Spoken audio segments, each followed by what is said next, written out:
مرحلے پر مقابلہ ہے. آپ صرف اللہ کا بندہ بننا چاہتے ہیں، 3 مقابلے کرنے پڑیں گے. سب سے پہلے کس سے مقابلہ کرنا ہوگا؟ اپنے نفس سے.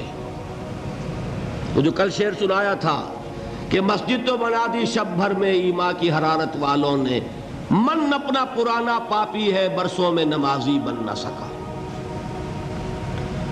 کوئی شخص رشوت پیش کر رہا ہے، حرام شے ہے، نفس کیا کہتا ہے؟ لے لو.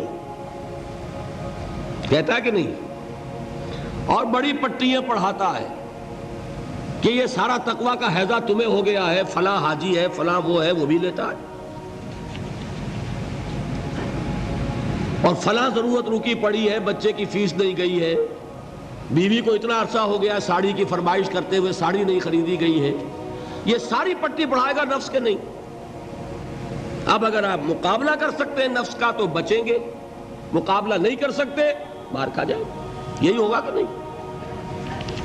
اذان کا وقت آ گیا، اذان سن لی آپ نے، لیکن پھر نفس نے کہا ابھی اور سو، آپ نے کروٹ لی اور کپڑا خوب ٹھیک کیا اور غین ہو گئے. اگر آپ اس نفس کے تقاضے کو اس وقت رد کر سکتے، طاقت آپ میں اتنی ہوتی تو آپ کھڑے ہوتے مسجد کی طرف جاتے. گویا کہ بندگی رب کے لیے سب سے پہلا جہاد کس سے کرنا ہوگا؟ نفس. اچھا نفس اکیلا نہیں ہے، اس کے پیچھے ایک بہت بڑا بدماش ہے، وہ شیطان لعین.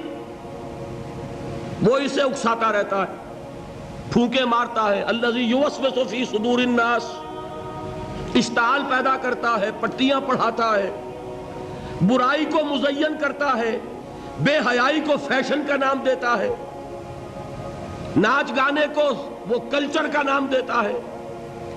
یہ سارا کچھ کر رہا ہے. تو اگر شیطان سے مقابلہ نہیں کر سکیں گے تو اللہ کی بندگی کر سکیں گے؟ تیسری چیز، معاشرہ بگڑا ہوا ہے. بگڑے ہوئے معاشرے کا ایک دباؤ ہے آپ پر. یہ بالکل ایسے جیسے ایک ہجوم ایک طرف جا رہا ہو تو ادھر جانا آسان اور مقابلے میں جانا بہت مشکل، زور لگانا پڑے گا نا. تو معاشرے کا رخ کچھ اور ہے، آپ کا رخ کچھ اور ہے. معاشرہ نہ خدا کو جانے نہ رسول کو جانے.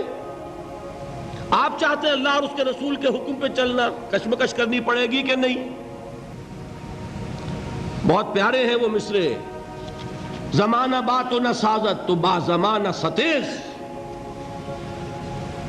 زمانہ تمہارے ساتھ اگر موافقت نہیں کر رہا، زمانے سے جنگ کرو.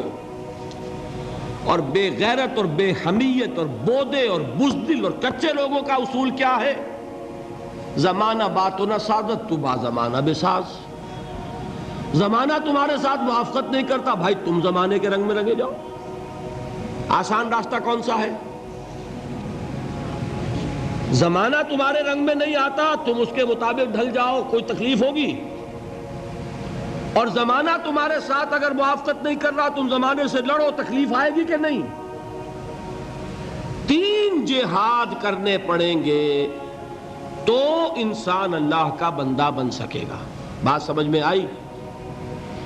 اسی لیے جب پوچھا گیا حضور سے ای الجہاد افضل یا رسول اللہ، اے اللہ کے رسول سب سے افضل جہاد کون سا ہے؟ آپ نے فرمایا ان تجاہد نفسک فی طاعت اللہ.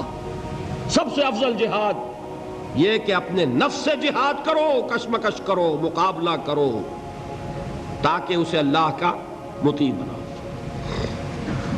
یہ جہاد ہے افضل الجہاد. پہلے میں نے کہا تھا پہلی منزل سب سے اہم، تو جو پہلی منزل کا جہاد ہے وہ افضل الجہاد. بالکل 2 اور 2 4 کی طرح کی بات ہے.